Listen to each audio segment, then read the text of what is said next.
नमस्कार साथियों, आप सबका पुनः स्वागत है श्रद्धा वेद पुराण में।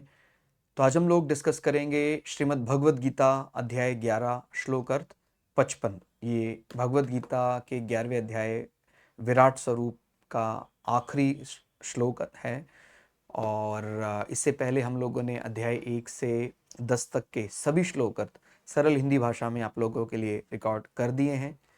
और आप में से कोई भी व्यक्ति गीता को सरल हिंदी में समझना चाहता है, जानना चाहता है, आप हमारे चैनल में आए जहां आपको 700 के 700 श्लोक अर्थ मिल जाएंगे। मत कर्म कृन्मत परमो मद भक्त संगवर्जितः निर्वैर सर्वभूतेषु यह स मामेति पांडव।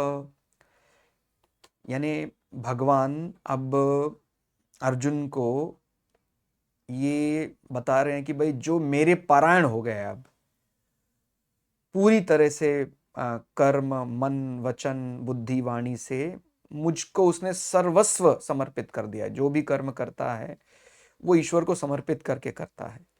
उसका जो भी व्यवहार हो रहा है संसार में किसी के साथ तो ईश्वर को मानकर कर रहा है, तो फिर वो तो मुझे ही प्राप्त होना है। पहले इसका अनुवाद समझते हैं। हे अर्जुन, ये कौन कह रहे हैं? भगवान। जब भगवान ने अपना चतुर्भुज रूप दिखाया तो फिर अर्जुन को कहते हैं, हे अर्जुन, जो पुरुष केवल मेरे ही लिए संपूर्ण कर्तव्य कर्मों को करने वाला है। अलग अलग कोड ऑफ कंडक्ट बनाए जाते हैं, भाई ये करना है वो करना है। कहते हैं अगर कोई भी उसको कर्तव्य मिला है प्रारब्ध से, कहते हैं भाई आप मानकर करें, मेरे लिए कर रहे हैं। क्योंकि संसार को किसने बनाया? संसार के हर रूप में तो मैं ही हूं। कई बार क्या होता है, हमारा बहुत बड़ी हमसे चूक हो जाती है। हम भगवान के विग्रह का, भगवान की मूर्ति का बहुत ध्यान रखते हैं, लेकिन हम भगवान ने अपने आप को ही जो अभिव्यक्त किया अलग अलग मनुष्यों के रूप में, उनके साथ हमारा व्यवहार ठीक नहीं होता। ये तो बहुत बड़ी त्रुटि है। माने हमें भगवान का विग्रह, भगवान की मूर्ति, भगवान के स्थानों का सम्मान करना है।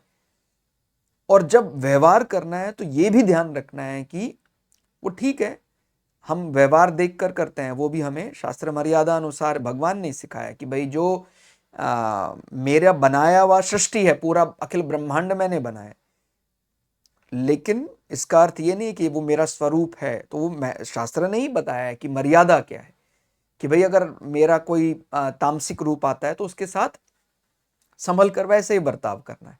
उसको अपना भेद देने की कोई जरूरत नहीं है। कोई राजसिक प्रवृत्ति वाला उसके साथ, लेकिन एक अंतर मन का जो दृष्टि है वो तो सब में आपको परमात्मा देखना ही पड़ेगा। भाई अगर आप कोई अलग अलग आज के आधुनिक समय पर कर्म कर रहे हैं, कोई मान लीजिए पुलिस विभाग में काम कर रहा है, आर्मी में है, बैंक में है, बिजनेसमैन है, ठीक है, वो कार्य उसको करना है।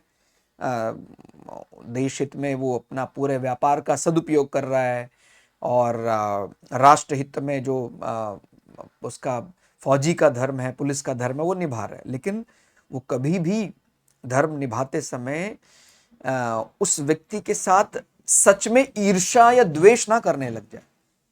भाई हो सकता है वर्तमान में कोई व्यक्ति नियमों का पालन नहीं कर रहा है तो दंड का पात्र है, दंड उसको मिलना ही चाहिए। लेकिन ये जो शब्द है ईर्ष्या द्वेष, ये तो हम किसी से कर ही नहीं सकते। आप मेरी बात समझ रहे होंगे। वो जो कर्म किया है उसने, गलत अगर कर्म किया है, कोई नियम तोड़ा है, उसके लिए वो दंड का पात्र है। तो दंड तो देना ही चाहिए, लेकिन हम दंड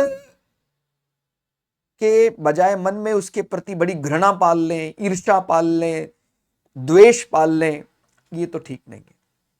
ठीक हो गया? तो ये अंतर समझना है।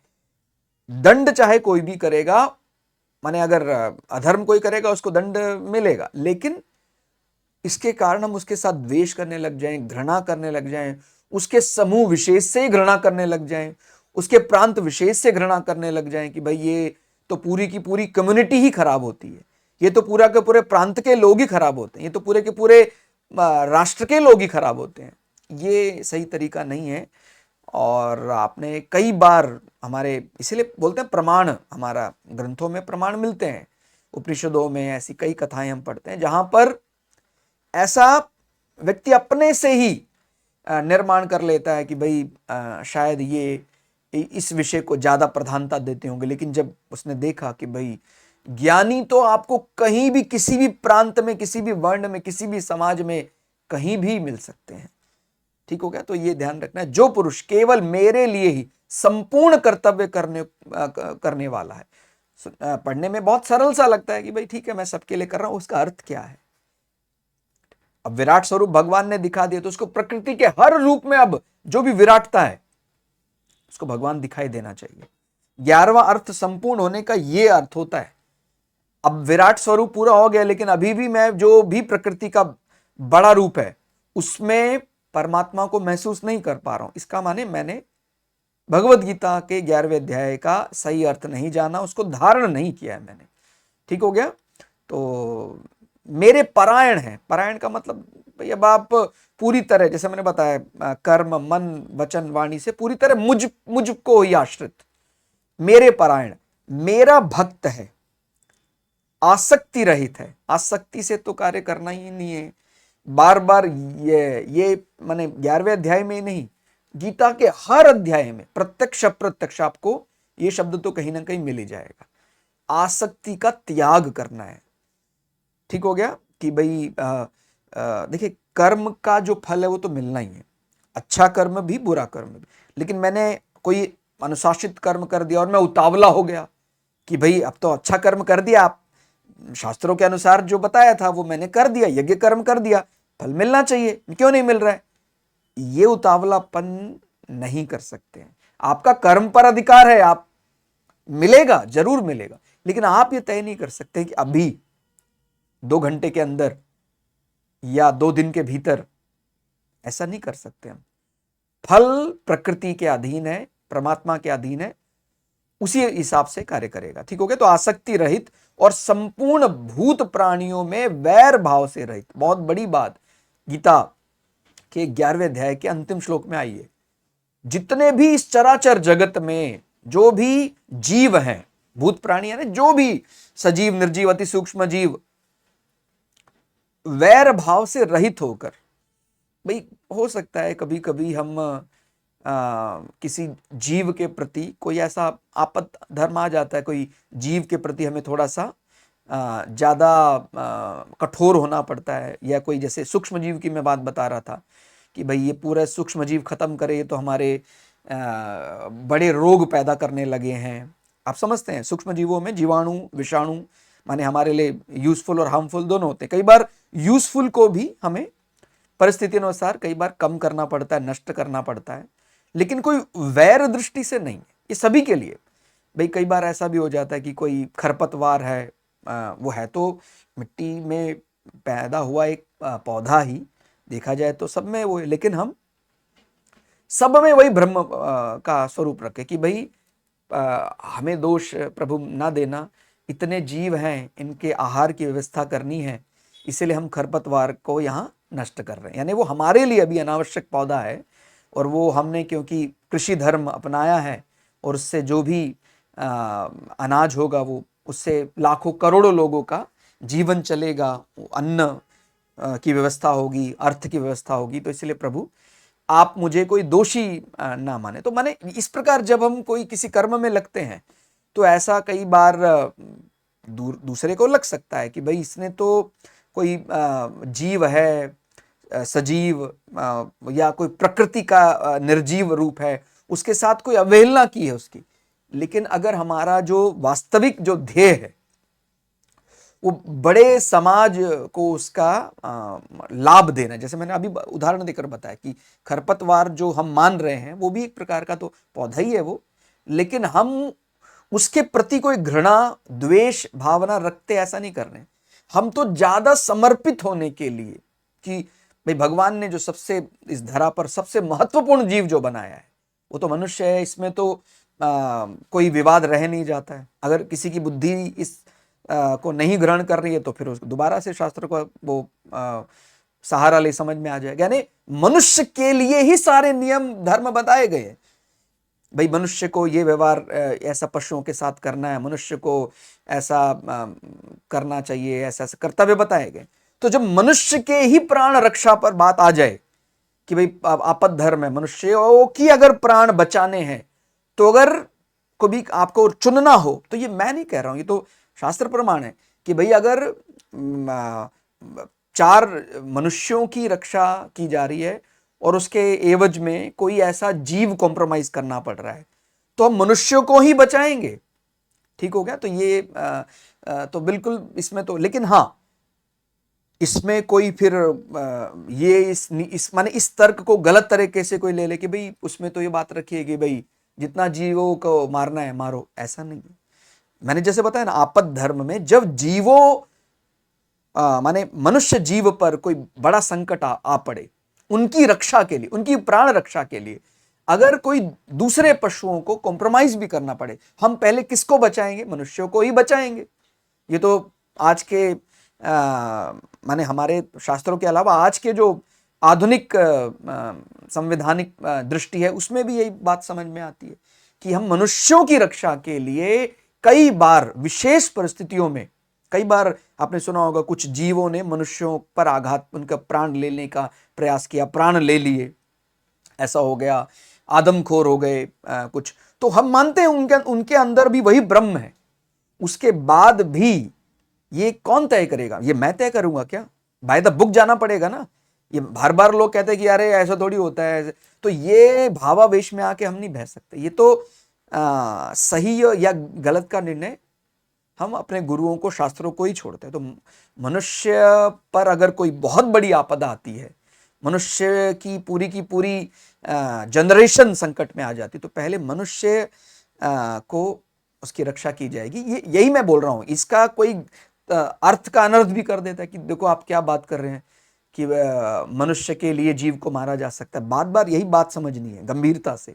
जब मनुष्यों पर प्राण संकट आ जाए, मनुष्यों की रक्षा के लिए, जैसे मैंने बताया कि जीवों में तो सूक्ष्म जीव भी शामिल होते हैं, तो क्या वो जो बैक्टीरिया है, वायरस है, क्या वो जीव नहीं है?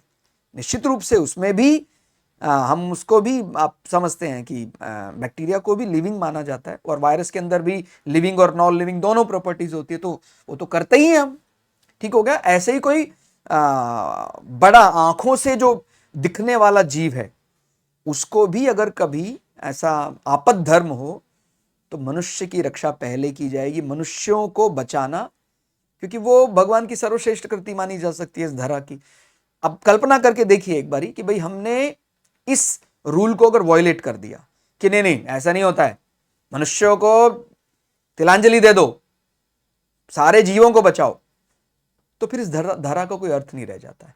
माने अगर इस धरती को संभालने वाला विवेकवान मनुष्य ही नहीं बचेगा, तो फिर इस धरती की प्रॉस्पेरिटी और संसाधन, इनका फिर कोई अर्थ नहीं रह जाता। तो वो भी भगवान की कृति है। मतलब देखिए, इसमें कोई मैं अहंकार नहीं कर रहा हूं मनुष्य होने का, लेकिन जो भगवान का सबसे महत्वपूर्ण कृति है मनुष्य जीव, उसका तो अपने को सम्मान करना पड़ेगा। भगवान ने उसी को विवेक दिया है, और अगर हम उसके साथ भी वही बर्ताव करें जो किसी सूक्ष्म जीव के साथ कर रहे हैं, तो फिर तो गलत हो जाएगा ये। तो आपको मेरी बात स्पष्ट हो रही होगी कि क्या कह रहे हैं। कोई किसी के साथ द्वेष से प्रेरित होकर व्यवहार नहीं किया जा रहा है। जो नियम बने हैं, हम अगर कोई उसका नियम पालन नहीं करता तो उसको दंड विधान है, उसको दंड मिलता है, लेकिन कोई मन में घृणा, द्वेष, ईर्ष्या, उससे प्रेरित होकर नहीं करना है। ठीक हो गया। वह अनन्य भक्ति युक्त पुरुष मुझको ही प्राप्त होता है। बार बार बहुत गंभीरता से समझना है। वह अनन्य भक्ति युक्त है, वो कोई एक दिन या 1 घंटे ध्यान कर रहा है भगवान का, ऐसा नहीं। अनन्य भक्ति के बारे में हमने कुछ पुराने वीडियो रिकॉर्ड किए, आप और डिटेल में समझिएगा। माने उसका तो सांसों का चलना, उसकी हृदय गति भी वो ईश्वर को समर्पित कर देता है कि भाई मैं 1 घंटे 2 घंटे सुबह शाम करता हूं भगवान का ध्यान, ऐसा नहीं। अनन्य भक्त के लिए तो वो कहता है मेरी सांस चल रही है, मेरा जितना व्यवहार हो रहा है उसमें भी वो भगवान को इंक्लूड कर ही लेता है। तो वो अनन्य भक्त जो है, वो तो कहता है मुझको ही प्राप्त तो उसको होना है, इसमें तो कोई संदेह नहीं करना है। ये गीता ने प्रमाण दे दिया 11वें अध्याय के 55 श्लोक संख्या में कि भाई प्रमाण मिल गया। जो अनन्य भक्त बिना किसी वैर भाव के सब इस जगत में सब जितने भी प्राणी हैं उनके साथ व्यवहार करता है, आसक्ति रहित होकर रहता है, मेरे परायण है, उसको तो मैं प्राप्त होता ही हूं। थोड़ा थोड़ा और सरल करके यदि इस श्लोक का एक वाक्य, भगवान के लिए कर्म करो, आसक्ति और द्वेष छोड़ो, यही जीवन की सच्ची सिद्धि है। अपना हर काम भगवान को समर्पित करके देखो। देखो, एक माने ये विचारधारा है, हम कई बार कुछ गलत कर्म करते हैं, अगर हम ये मन में कल्पना कर लें कि जो भी मैं कर्म करूंगा उसका फल मैं भगवान को समर्पित कर दूंगा, तो क्या हम अपने जो मेरे पूज्य देवता हैं, मेरे भगवान हैं, उनको कोई ऐसा कर्म फल समर्पित कर सकता हूं जो अनाधिकृत है, अधर्म है और कोई दुराचार है? क्या उनको मैं ऐसा समर्पित कर नहीं। तो मेरा जो भी कर्म होगा वो अपने आप ही व्यवस्थित हो जाए। ये बहुत अच्छी चीज है, अपना हर काम भगवान को समर्पित करके करना है अपने को कि भाई, तो फिर हमारे कर्मों में अगर कोई त्रुटि होने वाली भी होगी तो उसका निराकरण हो जाएगा। भाई जैसे किसी ने गलत कर्म किया है, किसी ने जो प्रक्रिया है वो तोड़ी है, कोई आताताई है, कोई डकैत है, कोई चोरी की है उसने, तो उसके लिए जो विधान बना है उसको दंड मिलना चाहिए। लेकिन मेरे मन में उसके प्रति कोई घृणा, उसके समुदाय के प्रति कोई घृणा, द्वेष, ऐसी कोई दुर्भावना जागे, उससे मेरा ही यही तो ना है, ठीक है। और अगर किसी को लगता है कि नहीं मैं तो उसकी पूरी कम्युनिटी का सर्वनाश कर दूंगा, तो देखिए ये भी हमारा बुद्धि का फेर है। आप सतयुग में भी कल्पना आपने माने अगर शास्त्र नहीं पढ़ा तो कल्पना ही कर सकते, नहीं तो आप पढ़ेंगे उसमें पुराणों में ऐसी कथाएं आती, सतयुग में, त्रेता में, द्वापर में, उस युग में भी विधर्मी लोग थे। माने जैसे असुरों के बारे में उनके भी कथा आती है। तो क्या भगवान ने जो अवतार लिए, भगवान राम ने या भगवान कृष्ण ने, तो कोई ऐसी कल्पना करी क्या कि अब मैं आ गया हूं, एक असुर ने गलत किया तो पूरी असुर जाति का ही सर्वनाश कर दूंगा? ऐसा नहीं। ऐसे में तो बहुत बड़ा धर्म हो जाएगा।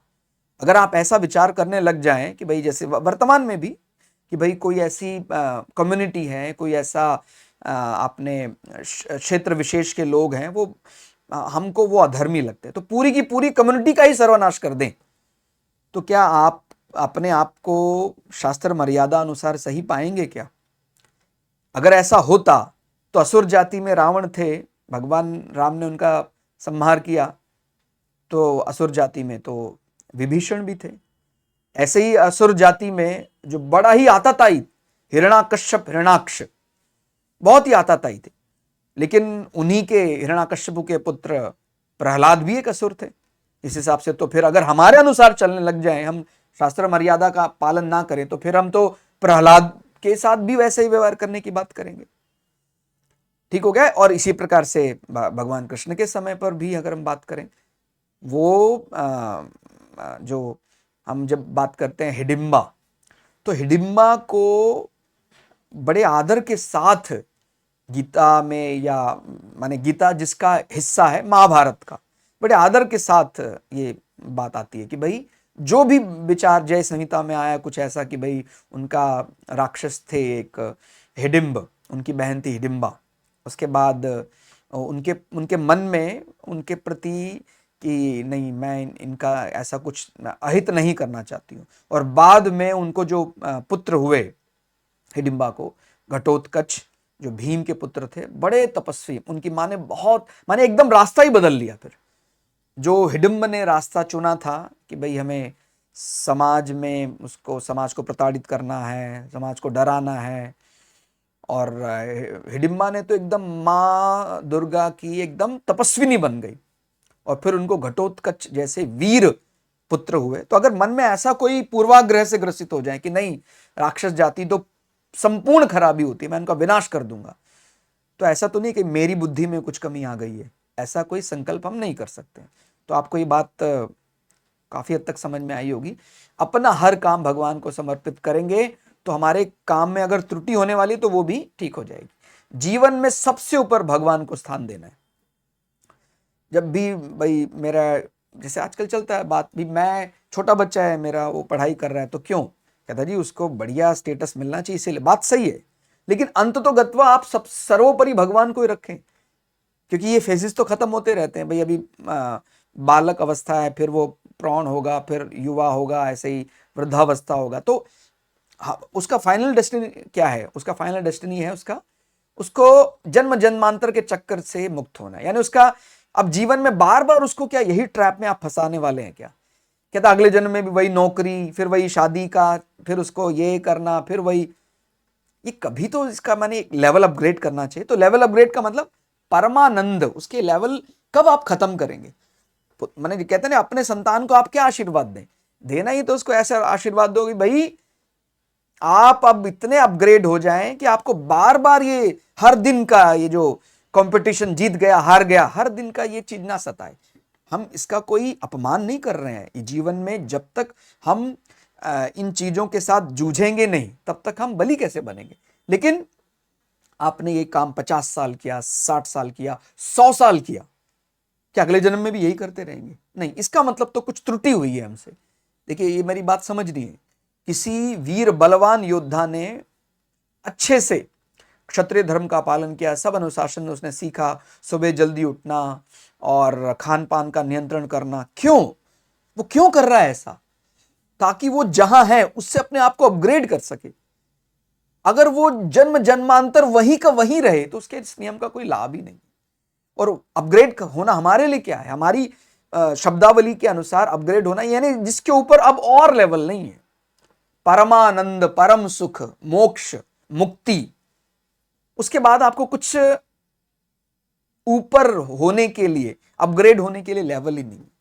ठीक हो गया? तो इसलिए जीवन में सबसे ऊपर भगवान को स्थान दो कि भाई मेरा परम लक्ष्य तो मुक्ति है। अब उसको चाहे भगवान का नाम ले दो, मुक्ति दे दो, 100% हो गया अब मैं जीवन में मैंने पा लिया। ऐसे ऐसे किसी भी वस्तु या व्यक्ति में अधिक आसक्ति मत रखो। हालांकि वर्तमान में भी हम जब बात ये रख रहे हैं तो हम इस बात को स्वीकार करते हैं, मैं इस बात को स्वीकार करता हूं कि वस्तु व्यक्ति में पूरी तरह आसक्ति तो अभी समाप्त नहीं हुई। अगर हो गई होती तो शायद हम इस प्रकार की चर्चा ही ना कर रहे होते। मेरी बात आप शायद समझ रहे होंगे। अगर मुझे पूरी तरह आसक्ति समाप्त हो जाए तो फिर ये चर्चा का विषय नहीं रह जाता। फिर तो वो अंतर्मन में चलती रहेगी साधना कि भाई मुझे क्यों बोलना है, क्यों बताना है, मैं जान गया हूं। कोई बहुत अधिक आग्रह करता है तो फिर उसको शायद बताया भी जाए, नहीं तो फिर वो, लेकिन इसका मतलब अभी तो आसक्ति, लेकिन प्रयास तो जारी रखना चाहिए या प्रयास भी छोड़ दें हम।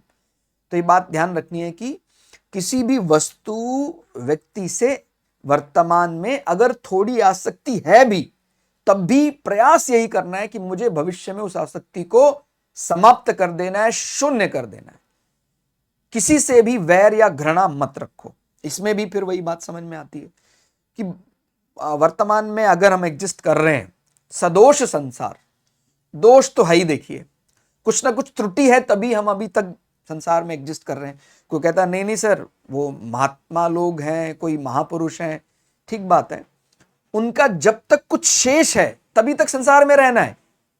अब वो उनको हम ये मान सकते हैं अभी मेरा 0.02% का एक्टिवेशन हुआ है मान लीजिए, तो वो जो बड़े बड़े महात्मा लोग हैं उनका किसी का 60%, 80%, 90% पहुंच गए हैं वो, यानी वो मुक्त अवस्था को अगर हम 100 माने तो कह सकते हैं है। तो आप समझ रहे इस अंतर को? कहां मेरे जैसे दीन व्यक्ति का 0.002% जितना बल है और एक बड़े साधक का, किसी महात्मा का 60, 70, 80, 90% तक का उनका एक्टिवेशन। वो हर बात को बहुत गंभीरता से समझते हैं और वो उनकी दृष्टि बहुत बढ़िया है। वो सब संसार माया को बहुत अच्छे से समझ रहे हैं। लेकिन अभी भी ये बात समझनी है, अगर वो 100% नहीं हुए हैं तभी तक वो धरा पर हैं। जैसे कहते हैं ना भाई कोई आकांक्षा अभी शेष है, मुझे भगवान का लौकिक रूप का एक दर्शन करना है, तो ये आकांक्षा भी उनको बनाए रखती। जैसे इस प्रकार के हम रामायण में कथा पढ़ते हैं माता शबरी की, कि उन्होंने वो बहुत सिद्धियां तो उनके अधीन थी, सिद्धि जो चाहे उनका संकल्प करें वो प्रकट हो जाएगा। कभी भी उन्होंने सिद्धि का ना अहंकार किया ना सिद्धियों का उन्होंने प्रयोग किया, क्योंकि वो जानती थी कि भाई अगर इन सिद्धियों में मैं फंस गई तो मेरी साधना सब व्यर्थ हो जाएगी। लेकिन मन में एक आकांक्षा थी कि मुझे भगवान के दर्शन, उनके लौकिक स्वरूप के दर्शन करने। तो जैसे भगवान आए, भगवान राम ने दर्शन दिए, उनकी वो आकांक्षा पूरी हुई और वो मुक्त हो गए। तो इस प्रकार से अपने आप को भी हम समझाएं कि भाई अगर संसार में कोई आज भी बड़े बड़े दिव्य महात्मा ऋषि आदि रहते हैं, तो वो हमारे जैसे व्यक्ति, हमारे जैसे तुच्छ व्यक्ति से तो वो तो हमारे लिए साक्षात वो ईश्वर ही है। मैंने जैसे बताया ना, अगर आप तुलना करें, कोई भी व्यक्ति इसको समझ सकता है कि भाई 0.00001%, 0.002% के सामने जब हम 90% की बात कर रहे हैं, 80% की बात कर रहे हैं, तो वो तो अपने आप में ही परमात्मा जैसे, माने मेरे जैसे तुच्छ व्यक्ति का परमात्मा जो भला कर सकता है वही भला तो मेरे लिए वो महापुरुष कर देंगे। इसीलिए हमारे लिए तो उन महात्माओं के दर्शन ही बड़े दुर्लभ हैं। लेकिन अभी भी ये बात समझनी है, अगर हम उस प्रकार से विचार करें कि अगर वो 100 हो गए हैं तो अब फिर वो उनका कोई औचित्य नहीं है, फिर धरती पे रहने का क्या औचित्य है, फिर अब वो धरती से चले गए। तो ये बात समझनी है कि हमें धीरे धीरे, जैसे मैं बोल रहा हूं कि बैर और घृणा को हमने समाप्त करने का प्रयास किया, पूरी तरह से समाप्त नहीं हो पाया, तभी तो हम इस विषय पर चर्चा कर रहे हैं। अगर ये समाप्त हो गया होता फिर तो चर्चा का विषय ही नहीं था। ठीक हो गया? तो हर काम को मैं ईश्वर को समर्पित करने का प्रयास करूंगा, ये संकल्प लेंगे धीरे धीरे धीरे धीरे।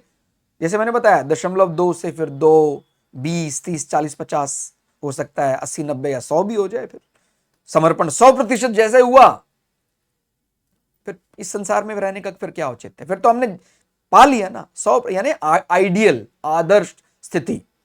तो ये विज्ञान भी इस बात को मानता है कि आइडियल कंडीशन इस धरती पर एग्जिस्ट नहीं करती है। हम बोलते हैं ना आदर्श स्थिति, आइडियल कारनॉट इंजन एक कंसेप्ट है, वो आपने शायद जरूर कहीं पढ़ा होगा, सुना होगा। वो केवल थ्योरेटिकल कंसेप्ट है, वो प्रैक्टिकली ऐसा इंजन आज तक बनाया नहीं गया है कि जिसमें 100 ईंधन डाला जाए और 100 ईंधन से वो आउटपुट ले सके। माने अगर हम ईंधन डालते हैं 100, तो उसमें बहुत अच्छा इंजन बना दिया आपने, तो 25%, 40%, कहता नहीं मैंने तो कमाल कर दिया, तो 80% एफिशिएंसी हो जाएगी। कमाल, बहुत एक्स्ट्रा ऑर्डिनरी कुछ कर दिया आपने जो आज तक हुआ ही नहीं, तो 90% कर देंगे आप, 95 कर देंगे। लेकिन अगर 100 आपने फ्यूल डाला और 100 की एफिशिएंसी मिल गई, 100% एफिशिएंसी मिल गई, तो माने इस धरती में ऐसा कोई कंसेप्ट समझ में नहीं आता है। तो आप ये बात समझ रहे हैं कि ये कहते हैं ना ये आइडियल कंडीशन, तो आइडियल कंडीशन सामान्यतः इस धरती पर पाना करीब करीब असंभव जैसा होता है। यानी हर परिस्थिति में आइडियल रह पाना, आदर्श, वो कल्पना में ही है। जैसे मैं 100% होऊंगा, फिर मेरा फिर मेरी ना कोई आकांक्षा, मेरा ना सुख से नाता, ना दुख से नाता, ना जय चाहिए ना पराजय चाहिए, उससे ऊपर उठ गया, फिर अब धरती का क्या वास्ता है? किसी से संवाद भी फिर क्यों करना है? आपको ये बात शायद कुछ कुछ स्पष्ट हो रही। मैं ऐसा नहीं कि मैं स्पष्ट कर चुका हूं, मैं जानता हूं, लेकिन हाँ बार बार पुनरावृत्ति से, भगवत गीता से और शास्त्रों से और गुरुओं के सानिध्य में, गुरु के चरणों में बैठने पर थोड़ा थोड़ा ये समझ में आने लगा है कि हाँ, अगर 100 पा लिया, परमानंद पा लिया, तो फिर सुख और दुख से परे हो जाते हैं। ठीक है? और आगे कहते हैं इन्हीं चारों को अगर हम कर पाते हैं तो क्या चीज है? अगर इन चारों को हम कर पाते, कहते हैं फिर चिंता से मुक्ति हो जाएगी। जब हम अपने कर्म भगवान को समर्पित कर देते हैं तो फल की चिंता कम हो जाती है, अहंकार का नाश हो जाता है, भगवान को सर्वोच्च मानने से मैं ही सब कुछ हूं का भाव समाप्त हो जाता है, दुख में कमी आ जाती है, अधिक आसक्ति ही दुख का कारण बनती है। तो इससे दूर रहने पर मन हल्का रहता है, मन की शांति, सबके प्रति बिना द्वेष के रहने से मन में शांति बनी रहती है। तो ये अगर हम करते हैं तो निश्चित रूप से हमारा जो मन है शांत होगा और हम परमात्मा की ओर चल पड़ेंगे। तो हम आप सभी को शुभकामनाएं देते हैं कि जिस प्रकार से ये जो 55वें श्लोक में समझाया गया है कि हमें कैसे कार्य करना चाहिए, अनन्य भक्ति से संसार के साथ व्यवहार करना चाहिए, अगर ऐसा कर पाएं तो हम ईश्वर को प्राप्त कर लेंगे। तो बहुत शुभकामनाएं, आप ऐसा कर पाएं। मिलते हैं अगले श्लोक अर्थ में, तब तक के लिए आप सभी को धन्यवाद, प्रणाम।